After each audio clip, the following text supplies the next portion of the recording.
So good morning, everyone. Thank you for joining us this morning. We're here today to talk about attracting and retaining talent in a shifting market. We'll be together for a 1-hour session. We're going to start by all introducing ourselves. We have some opening comments here. The bulk of our time together will be spent with the panelists, going through questions and listening to their conversations. We'll dive right into that. And then we'll leave some time at the end, about 10 to 15 minutes, to get all of your questions answered. Throughout the presentation, as your questions come up, if you could just put them right into the chat box, we'll monitor those questions. All of the panelists will be able to see them, so we'll try to maybe answer them, as we go throughout the presentation, and we'll try to get to as many as we can as well in that Q&A section or Q&A time at the end. Otherwise, before we get started, just wanted to introduce the MPI folks. So my name is Rachel Behar. I head up digital marketing here at Mahoney Performance Institute. And I'm joined by my colleague, Bruce Parsons, who is principal consultant. He'll be moderating our conversation today with our 3 amazing panelists. And to hand it over to our panelist, Jeralyn, if you'd like to introduce yourself. Sure, thank you. Thank you, Rachel and Bruce, and thanks for having me. I'm Jarelyn Mastriani. I'm the Chief People Officer at Fingerpaint. And I've been around Fingerpaint for only the last 7 months, so I have an interesting sort of newbie perspective on this world and this topic. Darren, what about you? Yeah, so good morning, everyone. I'm fired up to be here. So Bruce and Rachel, thanks for having me. My name is Darren Janelle. I'm the co-founder and CEO of Jahnel Group. We're a custom software development shop. So we build software for companies that can't find something off the shelf. We'll build it bespoke for them. We're growing like crazy. We've grown the team quite a bit over the years. And so recruiting and building our team is my number one priority, our number one priority. We're absolutely obsessed with finding great talent. So I'm excited to talk about this topic. Thanks.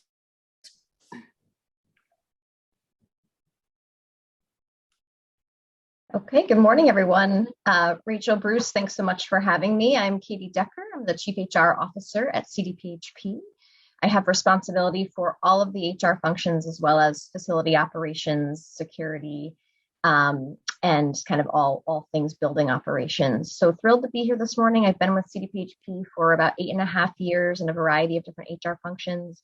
For those who aren't familiar, we're a regional not-for-profit health insurance organization focused in the capital region, and we reach into the North Country and dip down into the Hudson Valley as well. So again, thanks for having me. Thrilled to be here.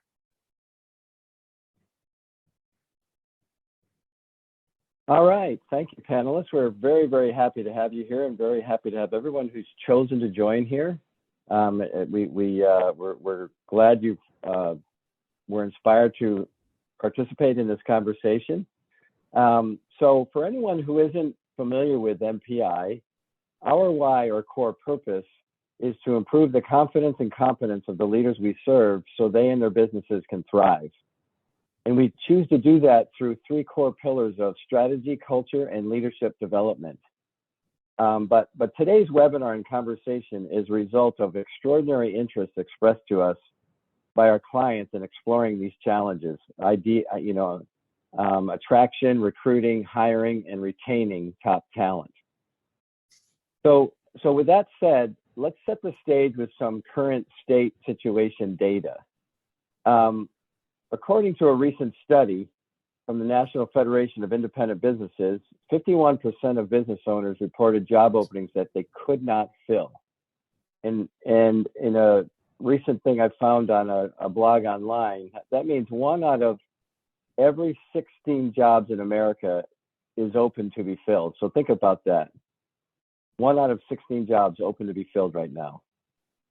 About 24 million people have quit their jobs since April 2021. That represents more than 1 in 12 employees are choosing to leave their jobs since April. Record highs. There are several reasons for this, including better opportunities, higher pay, pandemic burnout, shifts in worker priorities, retirement, and others.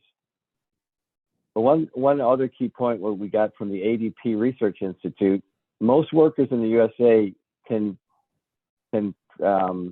get an average of nearly 6% increase in pay by changing jobs. So that's one thing that's motivating people to change. Then, according to a Harvard Business Review article, employees aged 30 to 45 years old appear to be the highest demographic group that's choosing to leave their jobs.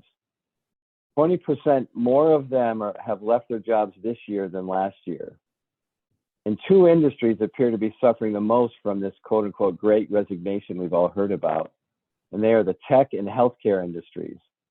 And it makes sense because you think about those frontline healthcare employees, especially who are treating the COVID patients and in the thick of things every day. They're getting burned out faster than many others, and they're choosing, and Katie will share with us, a lot of clinicians are choosing to leave that front line and do a quieter, less stressful job in their field. And this puts companies in a tough spot because they need to continue cost management, especially to be competitive, especially with the uncertainties related to COVID. But they're recognizing the need that they have to make sizable new investments to boost compensation, referral and retention bonuses, sign-on bonuses, et cetera. And then lastly, according to a Bankrate survey, 55% of Americans anticipate looking for a new job in the next 12 months. Think about that. Over half the employees in our country are thinking about changing their job in the next 12 months. That's looking forward. So this challenge is only going to get more intense.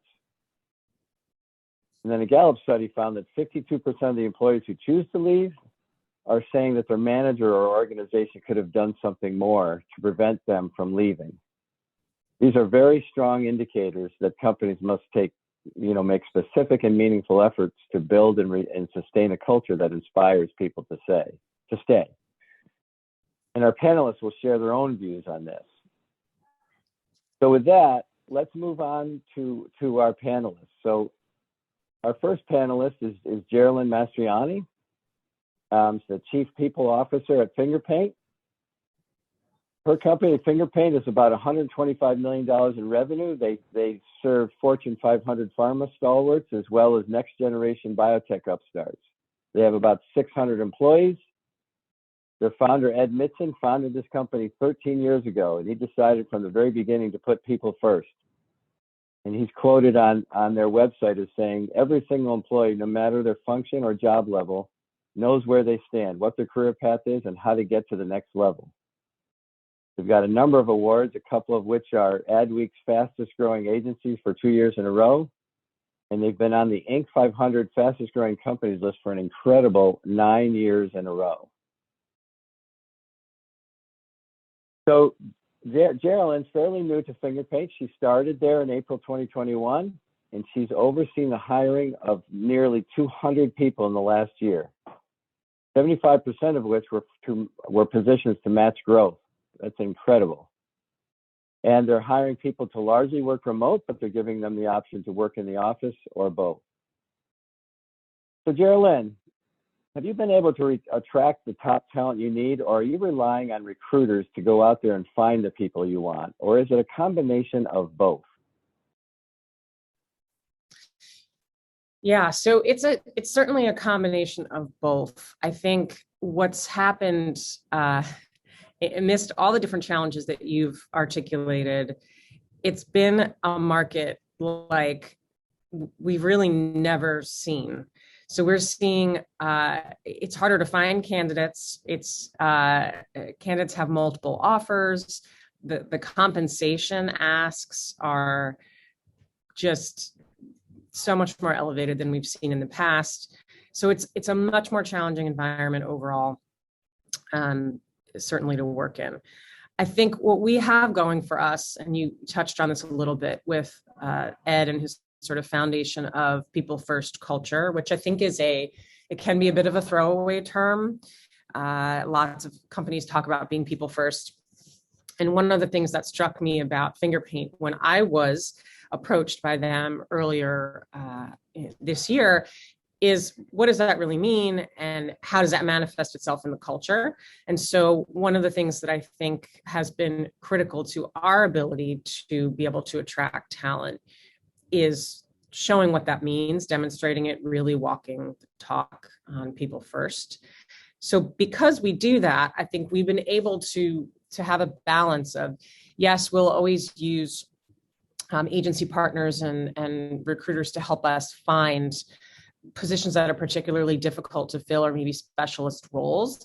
But we have an in-house recruiting team, which I'm responsible for managing, that manages to generate, actually we were at 240 now, hires for the year, and we'll hit 250 certainly before the end of the year, which is bananas. We're about a 650 more or less person company. So it's been pretty crazy. But one of the things I find most interesting that I think is directly related to our culture is that a lot of our hires are actually referral based. So a surprising amount, and I think more than in any other organization that I've been a part of. And I think that really speaks to the engagement of our workforce and the fact that they want the people in their networks, not just their closer friends who might be in similar healthcare agencies and spaces, but broader networks to come and experience the culture and what it's like to work at Fingerpaint. So yes, internal, a little bit of external, a lot of internal focused recruiting, and a surprising amount of referrals. So Jeralyn, in this hybrid work world, what are you guys doing to sustain that great people first culture and connectiveness and engagement when you got people largely working from home? Yes, I feel like it's $1 million question everyone's been talking about since we all became Zoomified, and it's incredible to think we'll be going on 2 years in this environment, right? Like it's just, in some ways it's dragged, in some ways it's flown. We're spending so much time staring at each other on screens. We did make a stand a couple months after I joined, partially in response to what we were hearing and seeing in the market, that we were going to be a sort of a hybrid remote workforce, meaning by and large, our positions don't need to be based in any specific location. So while we have offices all around the country in 8 different locations now, there are certainly benefits to being able to do pitch prep in person and some of our creative process while we're co-located. But we've had tremendous success and growth in years where we were, in a year where we were really completely remote. So we broke a little bit of the stereotype, as I think many other organizations experienced, in terms of what people could do. And I think once you do that, you can't really put the genie back in that bottle. I think people are expecting flexibility. They're expecting us to be able to meet the changing demands of the marketplace. So we've embraced that. And we've said, there may be a couple of exceptions to this, but by and large, you don't need to be in an office, certainly 5 days a week. Most of our positions are fully remote, and we've seen our footprint expanding. So we've gotten access to broader pools of talent that we wouldn't have otherwise been able to tap into by focusing only specifically on the locations in which we have brick and mortar buildings. So, that's been huge. But our culture is our culture, and people find ways to connect regardless of whether they're face-to-face and in person, or whether they're using, the Slack channels and different ways of connecting virtually. I think we do it a little bit differently, and there's been some interesting and creative things that have cropped up that keep people connected. So we launched a wellness challenge for November. So we put out a calendar on November 1st and said, every day there's a new challenge for you to engage in around wellness, whether it's something around, exercising or listening to a podcast or eating in a certain way or drinking water, whatever the case may be, physical and mental health.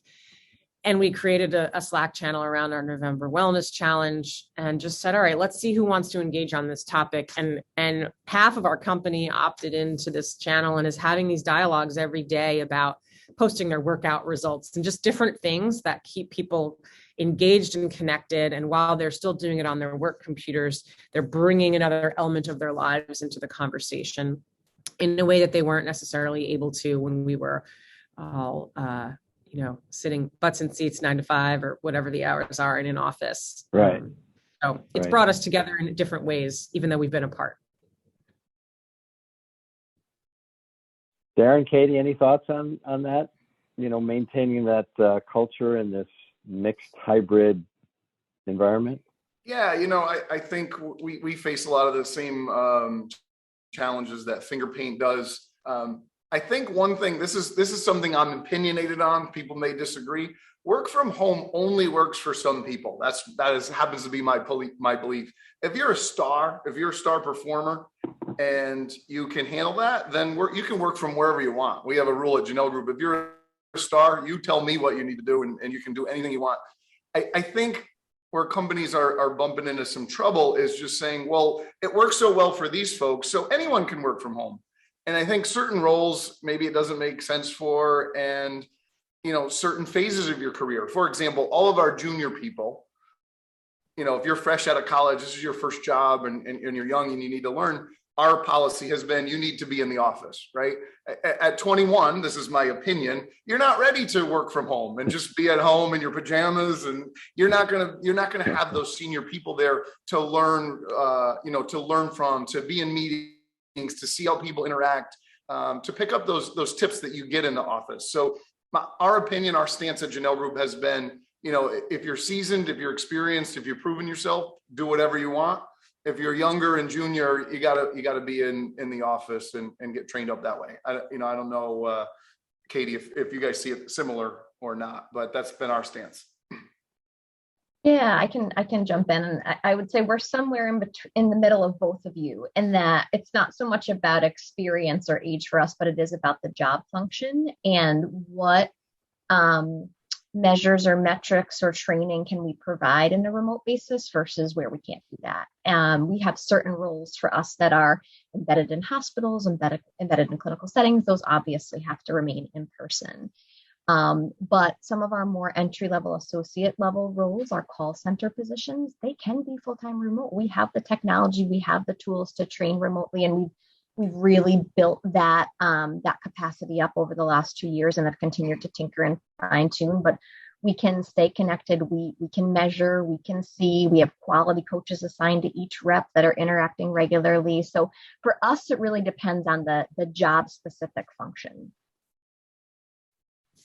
I did want to ask, so switching gears, I wanted to ask Jeralyn a little bit about onboarding for your fully remote folks, and any kind of tinkering or changes you've made to have a positive onboarding experience for folks who are maybe starting from Chicago and not from a brick and mortar site.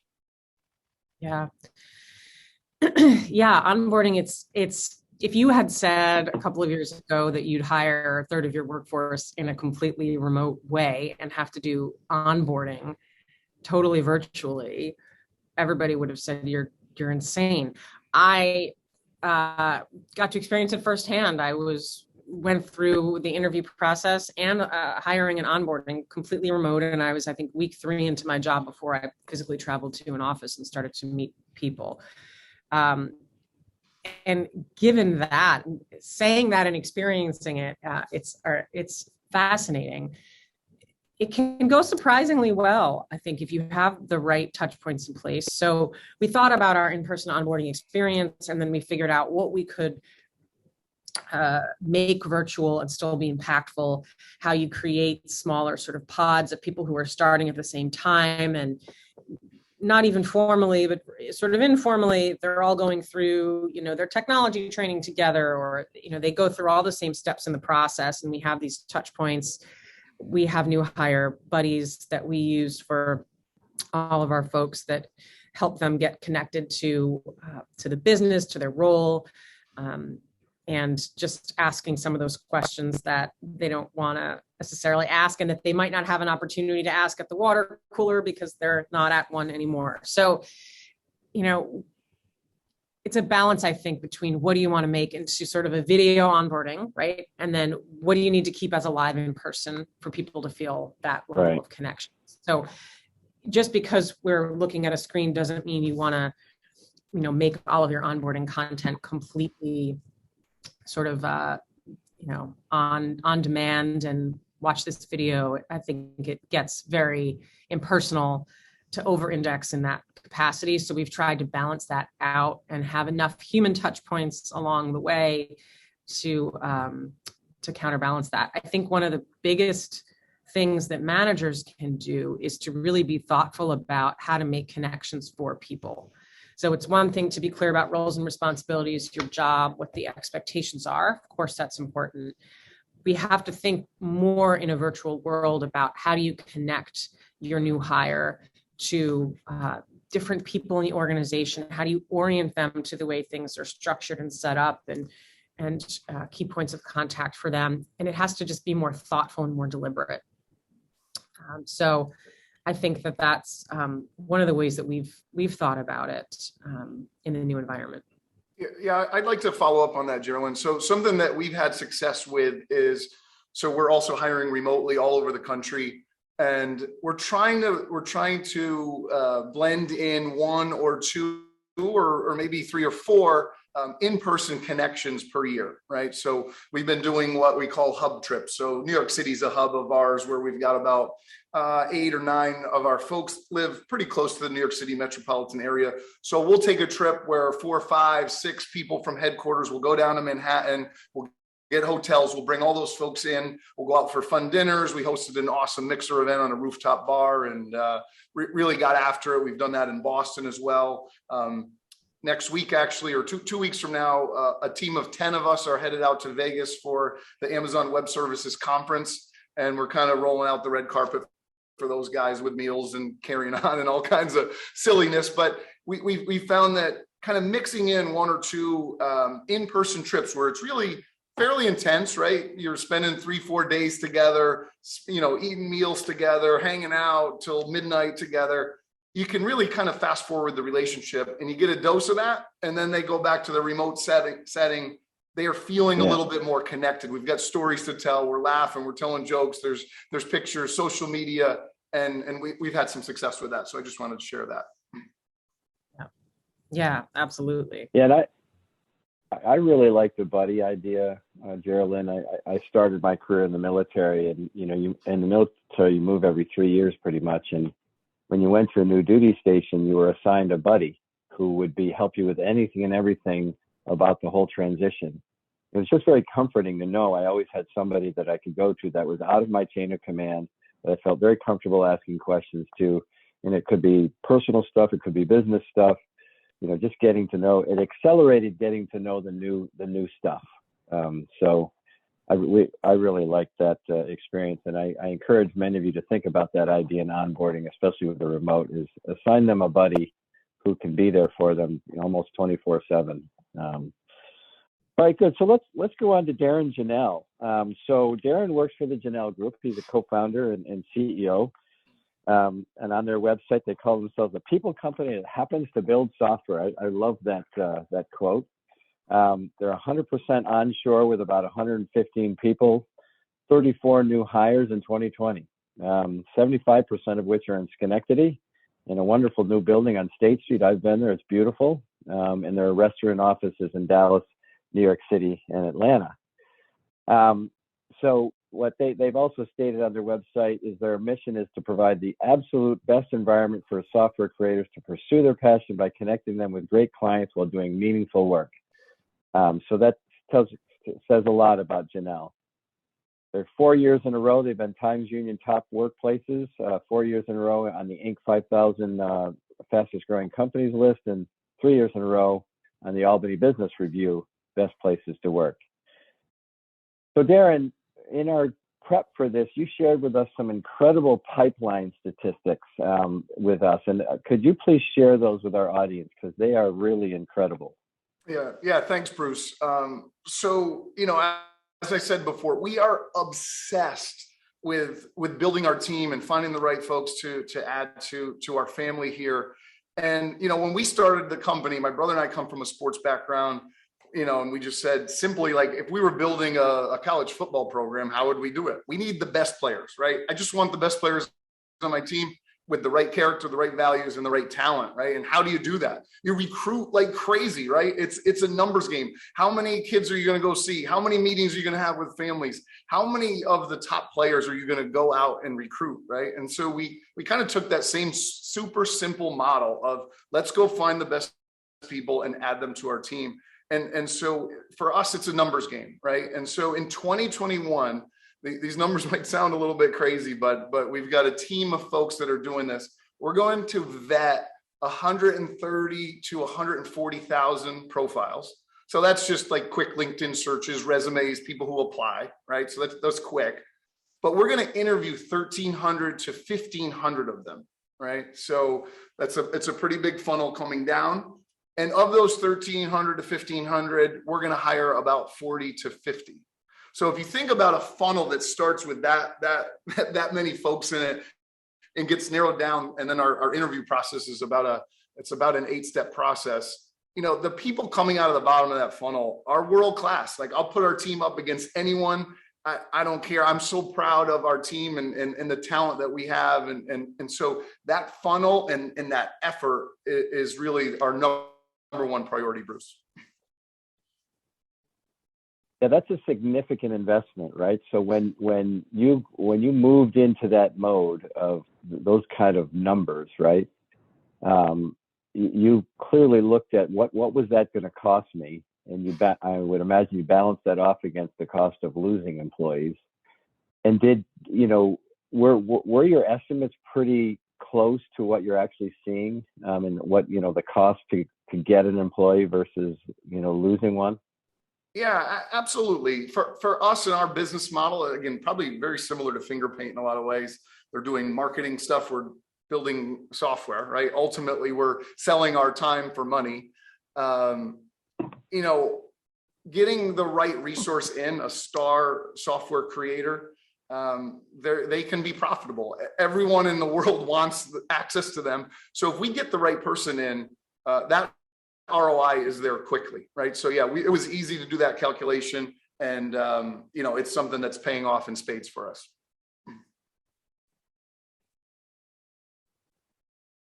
Katie or Jeralyn, any comments on those incredible pipeline figures? Yeah, I will certainly say those figures blow my hair back, as we do a lot of IT recruitment as well. And anyone who plays in that space certainly knows the statistics, even pre-COVID, of I think there's a negative 2% of IT talent available, certainly in this market. So, Darren, I'd love to hear a little bit more tactically of how are you attracting this many people? What is that secret sauce? What are you selling? What free t-shirts are you waving out there to get 150,000 people interested? Yeah, well, let me be clear on that we're vetting the 130 to 150,000. A lot of that is us reaching out, right? And vetting them on LinkedIn. Of those let's call it 140,000, probably only 5,000 of them have applied to us, right? So we're aggressively going out, right? Yep. So I do want to make that clear. But in that outreach, right, it's then cutting through the noise and getting them to respond, right, and start that conversation. And it really is, it's about putting the people first, right? A lot of what Jeralyn said resonates with us in the way we run our business. In my corporate career, what used to frustrate me like crazy was I felt like the most talented people weren't the ones getting rewarded and weren't the ones moving up. I always felt like someone high up would come in and then override who everyone on the team thought was the smartest person. So when my brother and I set out to build this company, we said, we're going to flip it upside down and say, these people don't work for us. We work for them. All our job is to find the best people, get them in here, and basically, to simplify it, is just kiss their ass. Set them up with whatever they want. You want to work from home? Good. You want remote? You want the sickest office in the world? We'll do that. You want beer parties and all this bullshit? Then we'll do that. If you want to just chill and stay home and check out, that's cool too. Our culture, as great as it is and as intense as it is, it's a self-serve buffet, right? Some people might be into, we got a lot of software nerds here, a lot of engineers, they love the gaming scene, and there's this whole there's things going on here that you wouldn't even believe, you probably never even heard of, right? And they can lean into that. If that's not your thing, then don't do that. If you're into, fantasy football, and there's that crew, there's all of these different pods, right? And it's a buffet. If I find the 45-year-old guy who's got 3 kids and is like, dude, you can keep all that BS. I don't need that. Then that's fine for them too. They can just work remotely, work on great clients with cool people that are happy, and they don't have to worry about it. So it's selling that message, of, we've identified you as a star. Let it come into this world and we'll set you up so you can live an amazing life. That's it. It's about you and not about us. And you tell us what you want. What does your ideal job look like? Okay, you say X, Y, Z, we'll deliver that. And it's really putting them first. Does that cut into profit? Yes. Is that hard work? Yes. But to me, that's the only way to do it. And that's how we've been able to kind of sell that story and get folks to buy in. And then the good news is once they're here, they stay, right? Although I think there's a follow-up question here of how we've even seen some turnover, but hopefully that answers a little bit, Katie. It does, and it really sounds like you've created an environment for inclusion and belonging. You're allowing people to bring them whole selves, whether it's their gamer self or their work from my basement and leave me alone self, to work and to be proud of that and be comfortable. Yeah. So that's great. Yeah, thank you. I think a lot of cultures that are intense, it's kind of either, if you don't drink the Kool-Aid, then you're going to be out of place there. We've tried to make it so people who buy in and want to carry on with us and do all this stuff, then it's great for them. But the people who are checked out's not the right term. The people who are like, I'm here to work and get my paycheck, you can keep all that they feel comfortable too, right? When we throw one of our big parties, we have probably of our 120 people, there's probably be 20 people who just like, yeah, I'm not going to go, or I'm not going to make the trip. Even if we pay for them to like fly in, they'll just be like, it's not for me. I'm good. I got it. My kid's got a Little League game this weekend. I'm cool. And there's no pressure. I think at a lot of companies, it's like, oh, that wasn't a good look. You should have been there. Or, your boss was there. It's like, boss, I'm a badass engineer. I don't care. I'm the talent, and so I think reversing that makes That's a lot awesome. Thanks for sharing. Yeah. Yeah, that's the thing that Darren was just alluding to about, I asked him about how this great resignation had affected them in their world, because Darren shared with us that something like prior to COVID, in about 8 to 10 years of being in business, they only suffered a total of 5 voluntary resignations. Think about that, 5 over 10 years total. But during COVID, that changed a little bit, right? And so, what did you do to respond to that, Darren?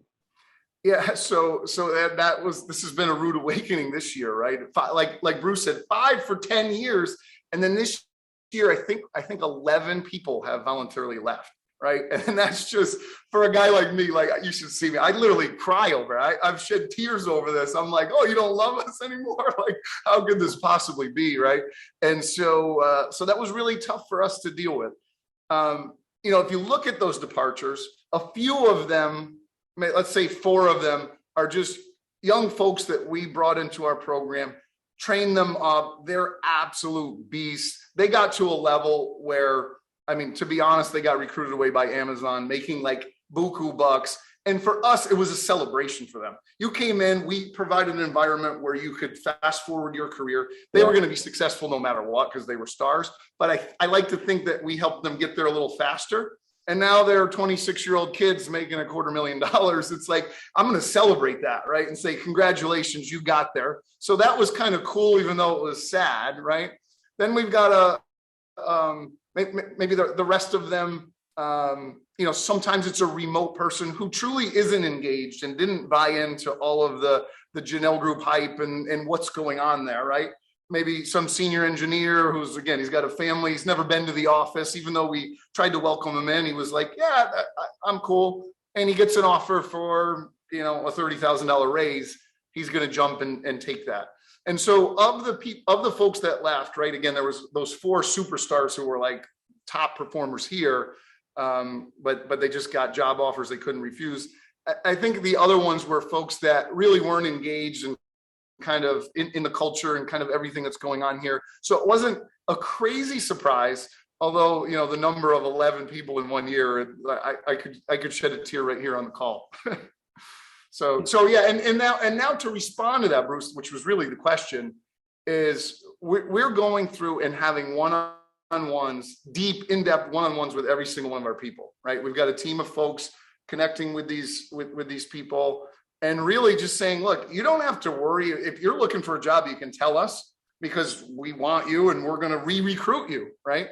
And we wanted that open and honest dialogue. If we're not delivering on something, tell us what it is and give us a chance to deliver on that, right? Sometimes you just can't, right? It's like, oh, my old boss called and they got the greatest opportunity ever and we can't compete with that sometimes, right? Sometimes it's like, Yeah. oh, I don't really, the work I'm working on doesn't exactly fit. Well, we can work like hell with the client to transition them off, roll somebody else on and get them into their ideal position. So really, that's what we're doing is one-on-ones and really going deep with every employee, trying to set them up in their ideal situation, you know, and I think they're respecting the effort, right? We really want to do whatever we can to put them first and to put them in a situation where they want to be. So hopefully when we speak in 6 months from now, I'll say, yeah, it's slowed down. We've only lost one person or something like that. But, you know, we'll see as inflation keeps going crazy and these rates keep going up. You know, I am fearful that we will continue to have regular business turnover. Yeah, exactly. Because like you said, Darren, it's awfully tough, especially in the field that your people are in, when you've got companies that are offering extraordinary compensation. It's sometimes people they just can't say no to that, even though they love working for you. They see an opportunity to greatly expand their financial situation, and they're going to be willing to take that leap. And I applaud you for saying that you celebrate an opportunity like that for a young person, because, you know, and you are a part of their growth, and, you know, maybe they'll come back to you one day, right? That's another thing. All right, so let's go to Katie. Katie's the Senior VP of People and Culture at Chief Human Resources Officer at CDPHP. And on their website, they say, what's the CDPHP difference? It's our employees. And they like to, quote unquote, take the confusion out of health insurance. They have about 1,500 employees with nearly 400,000 members. They serve 30 counties in their service area, and they have 825,000 providers coast to coast serving their network at CDPHP. And a hugely awarded organization, #1 in customer satisfaction among commercial health plans, and New York State Forbes 2021 America's Best in State Employers, #1 in healthcare industry, and number 14 overall in New York State. Just congratulations, Katie. And they get the 5 stars from CMS in their Medicare plans, and 13 straight years as the best company to work for in New York State from the Society of HR Management, and currently the 3rd best company to work for in all of New York State. Congratulations. So, with that, Katie, you did share with us prior to this call, this webinar, that you're having really good success in hiring mid and higher level positions, especially in clinical positions, as we mentioned before. But you are struggling, like many others, with the frontline staff. Could you just share your perspective on that? Sure, absolutely. Yeah, so our recruitment challenges have kind of flipped upside down since the pandemic. So historically, I mentioned our IT challenge, and that still remains, as Darren described, hand-to-hand combat, right? Any IT position, you've got to go all out, and it's a kind of full throttle effort there, and that remains. I don't think that has worsened for us in COVID.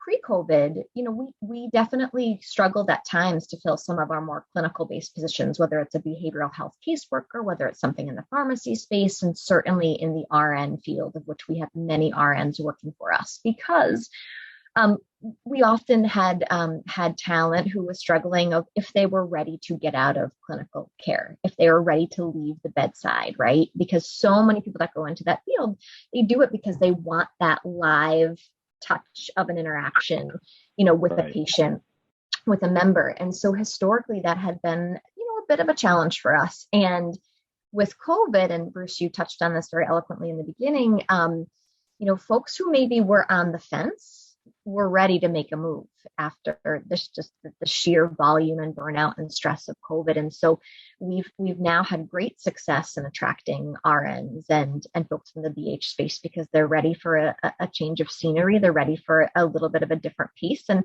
it's not a slower pace, but it's a different body of work. It's a different type of patient, or in our case, member interaction.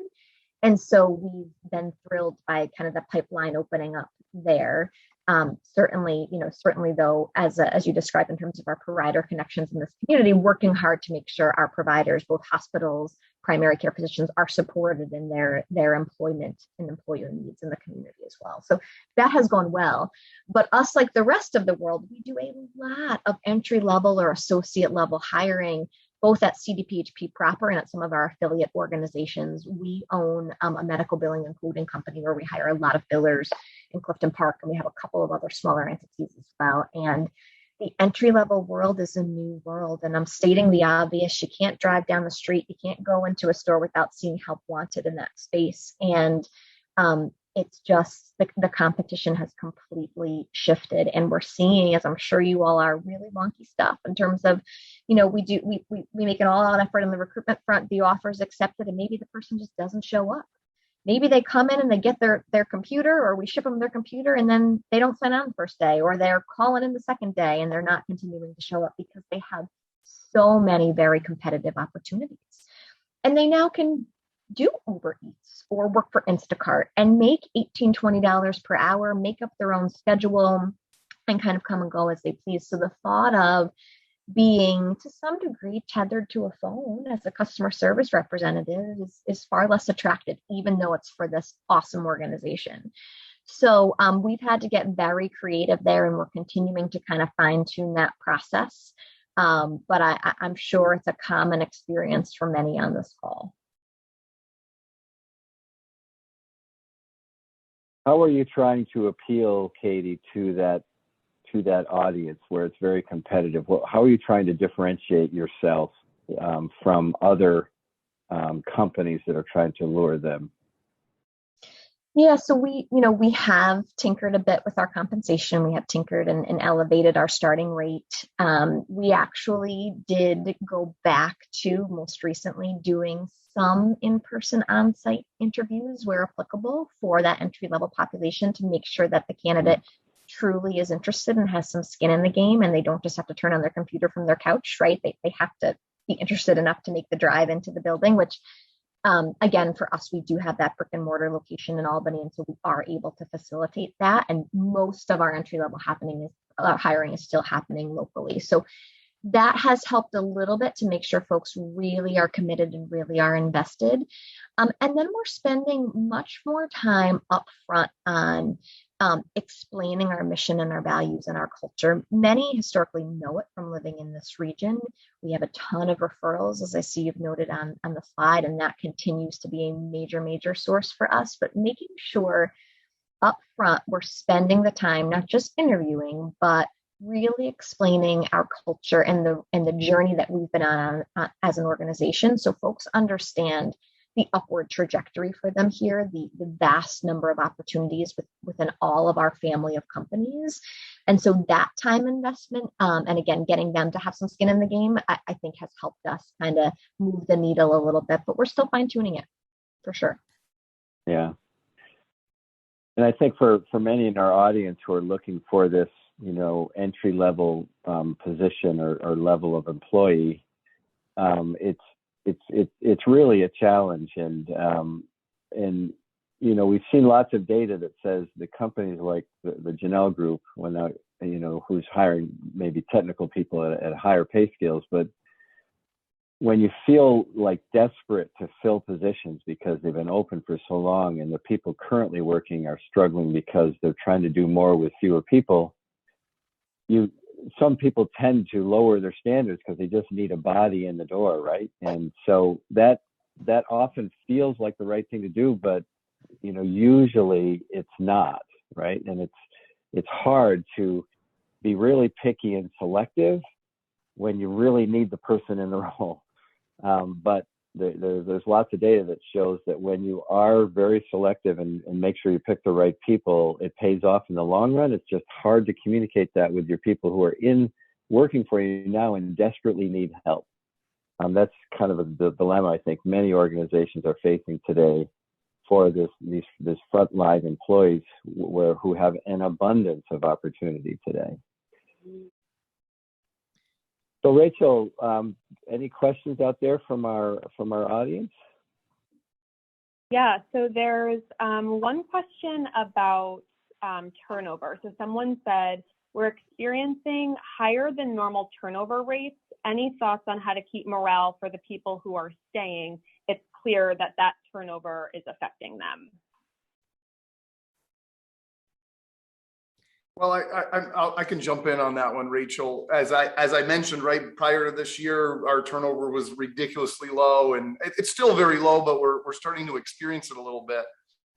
You know, I think the message that we've shared with the team is, look, this is an environment where we've attracted what we think are the best and the brightest and the world-class talent, right? And you're in an environment here where you're learning and you're fast forwarding your career. And these folks are jumping for amazing opportunities, right? You're in the right place here at Jahnel Group. We think we can provide those opportunities for you to be here for 10 years, 20 years, right? But if not, you're in the right situation to be leveling up and getting yourself in a situation maybe where you can make that jump to, you know, whether that's compensation wise or something else you're looking for. You know, we're almost selling like, look how cool it is that they moved on, and that could be a little bit dangerous. But I think sharing that message and then celebrating the people that left and said, look, they've been a part of the team for 5 years. Let's throw a party for them. Let's thank them. Let's show them we're all in this together, and then staying connected with them. And then once you get one or two of those guys to come back, it does change the narrative a little bit, right? Oh, they left because they thought it was so great. Maybe they jumped for a little bit more money and they're back here. Maybe I am in the right space. So for us, it's been, you know, pure transparency and just kind of sharing that message. So I don't know if other folks have something to add.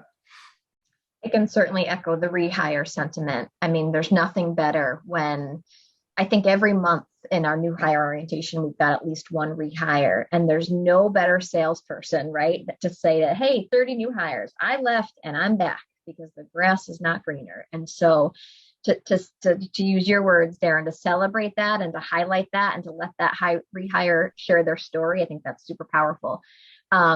In terms of the question about turnover, I would say, if you're not doing stay interviews, I definitely recommend that, just some proactive intervention with folks to really say, I know you're burning the candle. I know you are kicking butt to hold on while we're recruiting here. What do you need?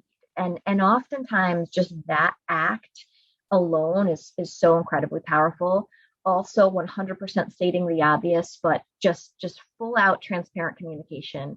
What are you doing to try to fill a position really quickly? Like communicating regularly about the effort you're putting in to stop the bleeding, right?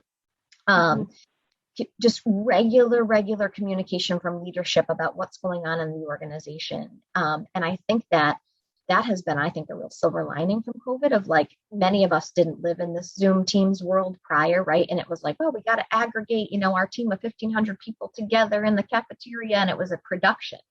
And now it's like, just do a Teams call, just do a Zoom call, and you can connect easier and more frequently with your whole body, your whole team, your whole body of staff. So leverage the power of that, communicate more, just full authenticity and transparency about what's going on and what you're doing about it, and checking in with people. I think super simple, cost effective, right? Doesn't cost anything, and really powerful.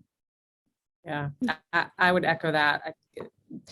Everything that both of you just shared, and to go a little bit deeper on one angle of that, we're really targeting building up the capability of our managers. Because, right, people often leave managers, not jobs. Although, in this environment, it's probably a mix of both, more now than ever. But making sure that managers have the capability to have the stay interview, to ask about the different dimensions of the job that are beyond just the role and responsibilities. So it's about work-life balance. Yeah. It's about total rewards. It's about the kind of work that you're engaged in and your satisfaction with that. So knowing how important various of those dimensions are, and then how satisfied your employees are with each of those, and being able to facilitate that conversation is a skill and a critical one. So we're really spending some time dialing in on that capability for our people. There's another question here. No, go ahead, Bruce. Go ahead, Rachel. Go ahead. I was going to say, we're just getting some good questions. We have another one for Katie and Jeralyn specifically. And the question is, what kind of referral programs do you offer and what incentives do you see have worked? Sure. So we increased our referral bonus this year. So we tinkered with some different programs in the past, but for the last probably 6 months or so, we're paying $5,000 to employees who refer candidates who stay with us for 6 months or so.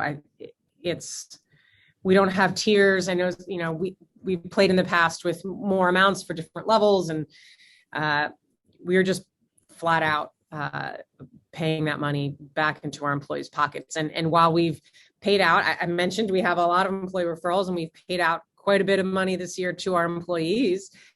I'd rather invest it in our talent population instead of paying it to an external recruiter, because you can easily allocate that amount externally. So honestly, we don't have a lot of fancy bells and whistles and complications of the referral bonus structure. It's a pretty flat out, just generous referral amount is what we've been focused on. Ours is the exact same. Straight up, ours is $1,000 across the board, same history. We used to pay more for IT. We would carve it out in different ways. We got away from that. Talent is talent is talent. $1,000 to your paycheck after the person's been with us for 6 months. No bells and whistles, just simple. And it has served us very, very well. And I think the corollary to that is you have to keep, your people are busy, right? They're doing their jobs. They're in it. They're doing their jobs, maybe somebody else's job. You got to keep reminding them, what are the roles that are open? What do you need? What do you need? Hey, we need this. Hey, we need a digital strategist. Hey, we need a project manager. Hey, we need a medical strategist. You got to keep reminding people so that they're aware, hey, this is $5,000. This is so we've got, some of it is a communications and internal messaging, along with having a program that incents people to pick up the phone and make those connections. So another question in our box says, you speak about competing for talent with the likes of Amazon. All of you are relatively large, well-known companies in our area. For a less well-known 45 employee organization, what are the 1 or 2 strategies you would focus on to increase the size and quality of the pool of candidates? From our perspective, right, and we definitely had to do this as we were coming up in the early days. Nobody knew who we were, even locally, right? So we always had to go to talent pools that were not tapped. And so we hit up the colleges, right? And so we were recruiting young kids that were sharp, who I thought had a lot of potential. I knew it was going to be a long-term play, but I'm not going to go get, when we were 5 people, I'm not going to go get the 40-year-old guy who's making $175,000 a year. I'm not getting him. So I was always going where other folks weren't. So I was hitting up the colleges and younger folks. I was hitting people transitioning careers, right? And then as we grow and kind of got a little bit more street cred, we were able to hit up some different markets. So that would be my advice, right? I don't know what industry this person's in. There are a lot of creative ways to go with it. We just had some recent success using virtual assistants. So we got our first virtual assistant in the Philippines. She's an absolute rock star. This girl, Natalie, we call her Nat. She's got a master's degree. She's a complete badass, and she's super affordable, and she's adding so much value to our team. So, you got to get creative and look for those different angles. That's what's worked for us, certainly in the early days.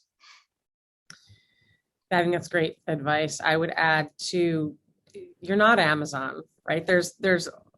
You're not Amazon. You're not going to be Amazon tomorrow. And that's okay. Celebrate what makes you not Amazon. What is your unique employee value proposition?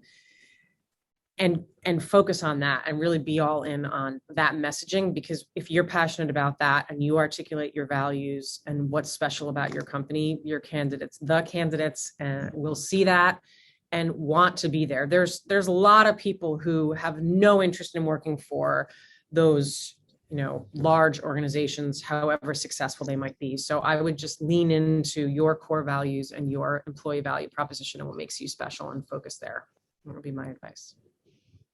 I love that. And I think there's many a candidate in the world who does not want to be associated with a big machine that is Amazon. I will say before CDPHP, I worked for, it was Time Warner Cable, it's now Spectrum, and I was in a sea of 50,000 people. And I didn't like that. I didn't like that the person who decided my promotion didn't know me personally, right? And so there are many people who that, you know, that size company is not for them, and they know that, and they've experienced it, and they're ready for that personal touch. And so the power of human connection has never been more important. And I keep using the term hand-to-hand combat, but like, you know, Darren talked about the colleges, we'll go to an RPI job fair, and the students at RPI, they're like, who are you? CD what? It's a lot of letters. I'm talking to Boeing over here, right?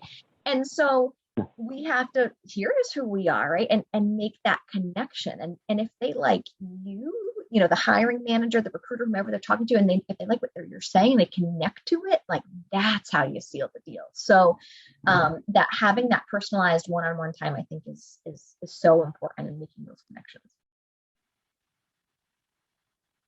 Great. Well, all right. We're almost out of time here, and I'd like to wrap up with asking each of our panelists to offer top of mind real quick. What's one takeaway you've taken from this conversation? You've offered a lot of things, but I hope you've learned some things from each other. Could you just share with our audience, because we'd like each of our audience to take away something meaningful from this webinar, and maybe you can seed that thought with your thoughts. Katie, can I start with you? What's one big takeaway for you from this? Yeah, I will say it's been an absolute pleasure. Thank you, Darren and Jeralyn. It's been great spending the morning with you. I am taking away the buddy idea. So we've tossed that around for our new hires and just haven't pulled the trigger. And now hearing the success, Jeralyn, you've had with the setting up really kind of a formal buddy program. And Bruce, I know you echoed that sentiment. I think we're going to go all in for that for 2022. So thank you for that suggestion. All right, great. Thank you. Darren, what's for you? Yeah, so every time I attend an event like this, I always try to walk away with one really tangible thing. I got a super simple one. I can't wait to barge into my recruiting meeting, actually, which is later this afternoon. I'm going to be like, yo, Fingerpaint is kicking ass. They're hiring 250 people in 1 year. They're giving 5 Gs for a referral bonus. We're doing 2,000. We got to step up our game. Let's go. That's what I'm taking away. We're doubling our shit. Let's go. Don't tell your team I right. suggested that. They might not appreciate that. All right, Jeralyn, how about you? Top of mind for you? Yeah, top of mind for me is I think this conversation with different organizations at different sizes and different stages of maturity really reinforced for me. We have, you know, one of the things we have in common is that you still engage employees through personalization and knowing what your people want and need and how to tap into that and then support that. And that's all, doesn't matter where you are, what company, how big, how small, what industry, it's all about understanding the needs at that individual level. There's no one thing any of us can do that will satisfy the needs of, you know, the diverse talent that we employ. So for me, it's really focusing in on how can we tap into the personal needs of our people in a more effective way to engage them more deeply and make it so that I don't have to fill that position in a week or a month, and we get to hold on to them longer. Well, very good. Rachel, you want to take us home? Yes, so thank you, Katie, Jeralyn, and Darren, so much for your participation today. Bruce, thank you for moderating our conversation. And to everyone who attended, thank you very much for your time today. You'll be receiving an email with a link to the recording from our session. So if you'd like to go back and watch it or share it, you know, with your own network and anyone on your team, you're welcome to do so, as well as links to all of the articles and, you know, resources that Bruce had shared earlier with all of the statistics about our current state. And otherwise, we hope you really enjoy your day. Have a good one. Thank you for your time. Thank you all. Thanks, guys. Thanks, everyone. Bye, everybody. Take care.